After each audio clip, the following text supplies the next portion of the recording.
So இந்த கேள்வியில் ஒரு சின்ன திருத்தம். உலகம் பெரிது, அதே போல் பிரச்சனைகளும் நிறைய இருக்குன்னு சொல்கிறீங்க. ஐ திங்க் உங்களுக்கு நிறைய ப்ராப்ளம் இருக்குன்னு நினைக்கிறேன்.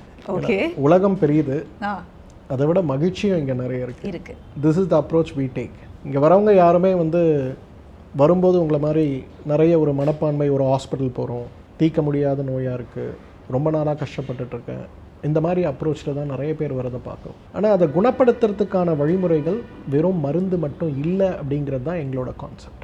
இந்த last almost 30 years of practice, எங்களோட ஆர்கனைசேஷனில் we believe in something call 7 pillars of life. ஒரு மனிதன் தன்னை ஆரோக்கியமாக வச்சுக்க, மகிழ்ச்சியாக வச்சுக்க, தன்னை மட்டும் இல்லை மொத்த தன்னை சுற்றி இருக்கக்கூடிய உலகத்தையே ஆரோக்கியமாக வச்சுக்க 7 pillars of life. Very simple.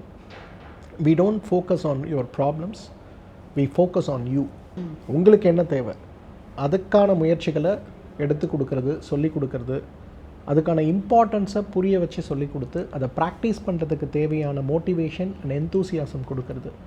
இதுதான் அந்த கான்செப்ட் வி ஹேவ். ஒரு டாக்டர்கிட்ட போகிறோம், ஒரு நோய், எல்லா ஸ்கேன், எக்ஸ்ரே எல்லாமே பார்க்கும்போது டாக்டர் ஐயோ இது உங்களுக்கு வரக்கூடாத ஒரு நோய் உங்களுக்கு வந்துருச்சு, இதை குணப்படுத்த முடியாது அப்படின்னு சொல்கிறாருன்னா அதை சொல்கிறதுக்கு நமக்கு டாக்டர் தேவையில்லையே. யார் வேணால் அதை பார்த்து கூகுளில் சர்ச் பண்ணாலே போதுமே. பட் இங்கே எங்களோட அப்ரோச் ஒரு 7 pillars ஆஃப் லைஃப். உணவு, நீர், காற்று, உடல் சுத்தி, மனோசுத்தி, ஆத்ம சுத்தி மற்றும் அபியாசம். 7 pillars-ன்னு சொல்லுவோம். டெய்லி லைஃப்பில் அதை ப்ராக்டிஸ் பண்ண ஆரம்பித்தோன்னா there is no word called illness, there will be only word called wellness.